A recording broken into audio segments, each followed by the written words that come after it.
Caminho a Cristo. Capítulo 11. O privilégio de falar com Deus. Deus nos fala pela natureza, e pela revelação, pela sua providência, e pelo influxo de seu Espírito. Isto, porém, não basta. Precisamos também derramar perante Ele nosso coração. Para ter vida e energia espirituais, cumpre estarmos em real comunhão com nosso Pai Celestial. Podem nossos pensamentos dirigir-se para Ele, podemos meditar sobre suas obras, suas misericórdias, suas bênçãos, mas isto não é, no sentido mais amplo, comungar com Ele. Para entreter comunhão com Deus, é preciso que tenhamos alguma coisa que lhe dizer acerca de nossa vida. A oração é o abrir do coração a Deus como a um amigo. Não que seja necessário, a fim de tornar conhecido a Deus o que somos, mas sim para nos habilitar a recebê-lo. A oração não faz Deus baixar a nós, mas eleva-nos a Ele. Quando Jesus andou na terra, ensinou a seus discípulos como deviam orar, instruiu-os a apresentar suas necessidades cotidianas a Deus e lançar sobre Ele todos os seus cuidados. E a certeza que lhes deu, de que suas petições seriam ouvidas, constitui também para nós uma certeza. Jesus mesmo, enquanto andava entre os homens, muitas vezes se entregava à oração. Nosso Salvador identificou-se com nossas necessidades e fraquezas, tornando-se um suplicante, um solicitador junto de seu Pai, para buscar dele novos suprimentos de força, a fim de que pudesse sair revigorado para os deveres e provações. Ele é nosso exemplo em todas as coisas.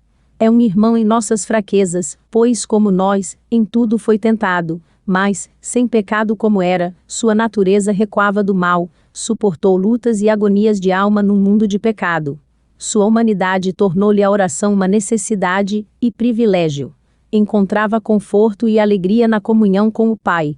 E se o Salvador dos homens, o Filho de Deus, sentia a necessidade de orar, quanto mais devemos nós, débeis e pecaminosos mortais que somos, sentir a necessidade de fervente e constante oração.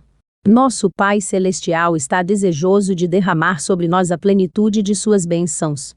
É nosso privilégio beber livremente da fonte de seu ilimitado amor. Como é de admirar, pois, que oremos tão pouco. Deus está pronto para ouvir a oração sincera do mais humilde de seus filhos, e contudo há tanta manifesta relutância de nossa parte, para tornar conhecidas a Deus nossas necessidades.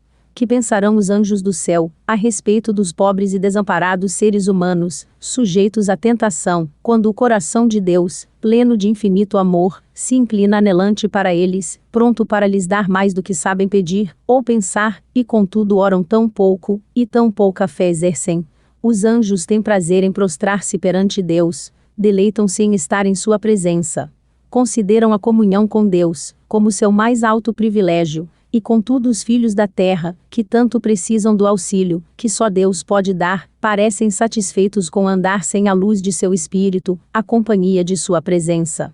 As trevas do maligno envolvem os que negligenciam a oração. As sutis tentações do inimigo os incitam ao pecado, e tudo isso por não fazerem uso do privilégio da oração, que Deus lhes conferiu. Por que deveriam os filhos e filhas de Deus ser tão relutantes em orar, quando a oração é a chave nas mãos da fé, para abrir o celeiro do céu, onde se acham armazenados os ilimitados recursos da onipotência? Sem oração constante e diligente vigilância, estamos em perigo de tornar-nos descuidosos e desviar-nos do caminho verdadeiro. O adversário procura continuamente obstruir o caminho para o trono da graça, para que não obtenhamos, pela súplica fervorosa, e fé, graça e poder para resistir à tentação. Há certas condições sob as quais podemos esperar que Deus ouça nossas orações e a elas atenda. Uma das primeiras delas é sentirmos nossa necessidade de seu auxílio. Ele prometeu: derramarei água sobre o sedento e rios, sobre a terra seca. Os que têm fome e sede de justiça, que anelam a Deus, podem estar certos de que serão satisfeitos. O coração tem de estar aberto à influência do Espírito, ao contrário não pode ser obtida a bênção de Deus. Nossa grande necessidade é ela mesma um argumento, e intercede muito eloquentemente em nosso favor. Temos, porém, de buscar ao Senhor, a fim de que faça essas coisas por nós. Diz ele: pedi, e dar-se-vos-á assento agudo aquele que, nem mesmo a seu próprio filho poupou, antes, o entregou por todos nós, como nos não dará também com ele todas as coisas? Se atendemos ainda à iniquidade em nosso coração, se nos apegarmos a algum pecado consciente, o Senhor não nos ouvirá, mas a oração da alma penitente e contrita será sempre aceita.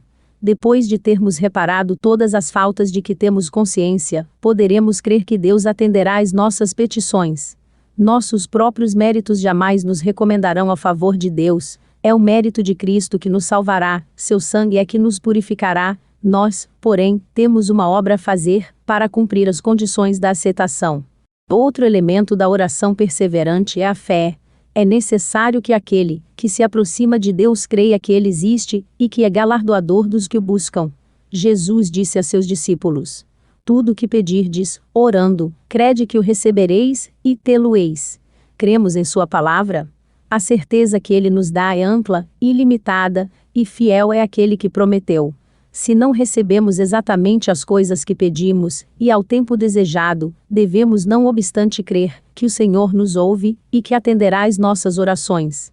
Somos tão falíveis e curtos de vistas, que às vezes pedimos coisas, que não nos seriam uma bênção, e nosso Pai Celestial amorosamente nos atende às orações dando-nos aquilo, que é para o nosso maior bem, aquilo que nós mesmos desejaríamos, se com vistas divinamente iluminada, pudéssemos ver todas as coisas tais, como elas são na realidade.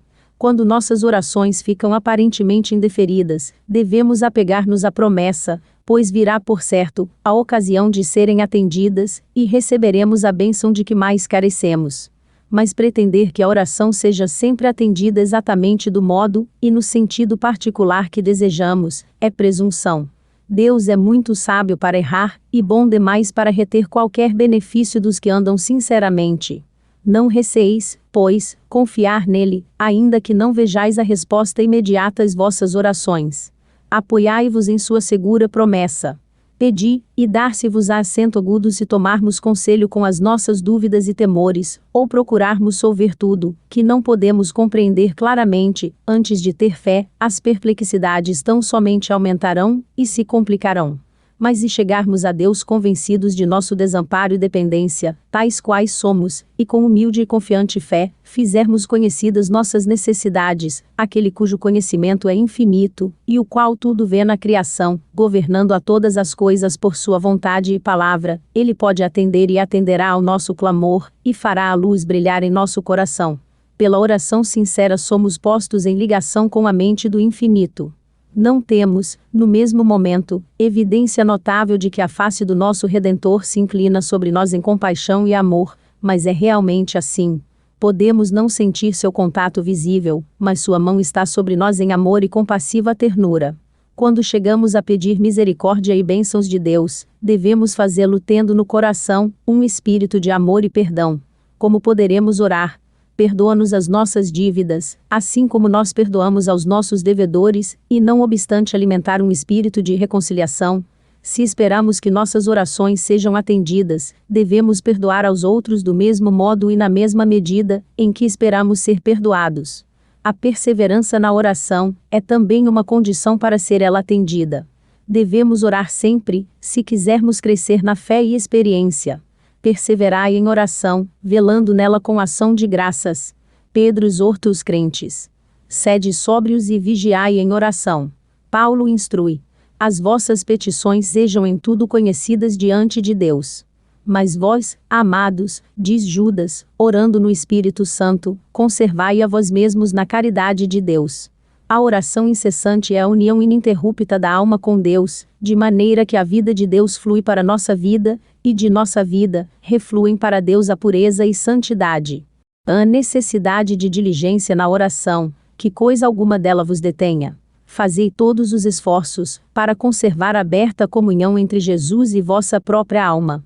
Procurai toda a oportunidade para irdes aonde se costuma fazer oração. Os que estão realmente buscando a comunhão com Deus, serão vistos nas reuniões de oração, fiéis ao seu dever, e atentos e ansiosos por colher todos os benefícios que possam lograr. Aproveitarão todas as oportunidades de colocar-se onde possam receber raios de luz do céu. Temos que orar em família, e sobretudo não devemos negligenciar a oração secreta, pois ela é a vida da alma. É impossível a alma prosperar, enquanto é negligenciada a oração. A oração familiar e a oração pública não bastam. Em solidão, abra-se a almas vistas perscrutadoras de Deus. A oração secreta só deve ser ouvida por Ele, o Deus que ouve as orações. Nenhum ouvido curioso deve partilhar dessas petições, em que a alma assim depõe o seu fardo. Na oração secreta a alma está livre das influências do ambiente, livre da agitação. Calmamente, mas com fervor, busca Deus. Suave e permanente será a influência que emana daquele que vê o secreto e cujo ouvido está aberto para ouvir a prece que vem do coração. Pela fé calma e singela a alma entretém comunhão com Deus e absorve raios de luz divina que a devem fortalecer e suster no conflito contra Satanás. Deus é nossa fortaleza.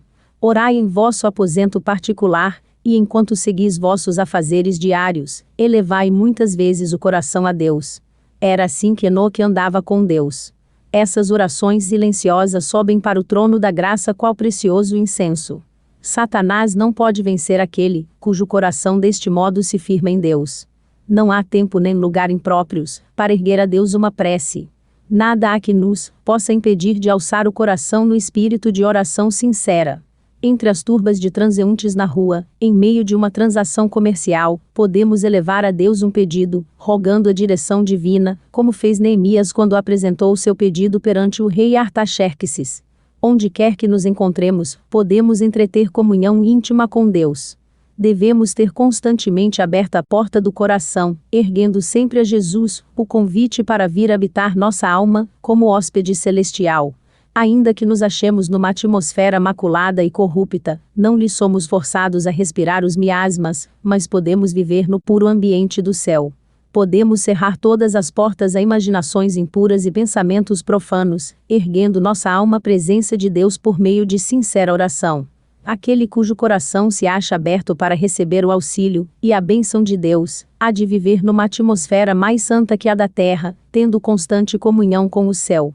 Precisamos ter acerca de Jesus uma visão mais nítida, bem como mais ampla compreensão do valor das realidades eternas. O coração dos filhos de Deus se tem de encher de beleza e santidade, e para que assim seja, devemos procurar a divina revelação das coisas celestiais. Que nossa alma se dilate e eleve, a fim de que Deus nos possa proporcionar um hausto da atmosfera celeste. Podemos nos conservar tão achegados a Deus que, em cada inesperada provação, nossos pensamentos para Ele se volvam tão naturalmente, como a flor se volta para o sol. Exponde continuamente ao Senhor vossas necessidades, alegrias, pesares, cuidados e temores. Não o podeis sobrecarregar, não o podeis fatigar. Aquele que conta os cabelos de vossa cabeça, não é indiferente às necessidades de seus filhos. Porque o Senhor é muito misericordioso e piedoso. Seu coração amorável se comove ante as nossas tristezas, ante a nossa expressão delas. Levai-lhe tudo quanto vos causa perplexidade. Coisa alguma é demasiado grande para ele, pois sustém os mundos e rege o universo. Nada do que de algum modo se relacione com a nossa paz é tão insignificante que o não observe. Não há em nossa vida nenhum capítulo demasiado obscuro para que o possa ler, perplexidade alguma por demais intrincada, para que a possa resolver.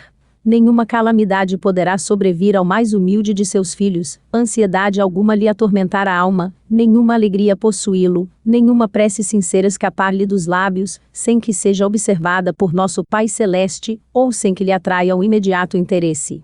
Ele sara os quebrantados de coração, e liga-lhes as feridas. As relações entre Deus e cada pessoa são tão particulares e íntimas, como se não existisse nenhuma outra, por quem ele houvesse dado seu bem-amado Filho. Jesus disse: Pedireis em meu nome, e não vos digo que eu rogarei por vós ao Pai, pois o mesmo Pai vos ama. Eu vos escolhi a vós a fim, de que tudo quanto em meu nome pedirdes ao Pai ele vos conceda. Orar em nome de Jesus, porém, é mais do que simplesmente mencionar-lhe o nome no começo e fim da oração. É orar segundo o sentimento e o Espírito de Jesus, ao mesmo tempo que lhe cremos nas promessas, descansamos em sua graça, e fazemos suas obras. Deus não pretende que nos tornemos eremitas ou monges, que nos afastemos do mundo, a fim de nos consagrar a práticas de piedade. Nossa vida deve ser tal, como foi a de Cristo, dividir-se entre o monte da oração e o convívio das multidões. Aquele que não faz senão orar, ou em breve deixará de o fazer, ou suas orações se tornarão formais e rotineiras.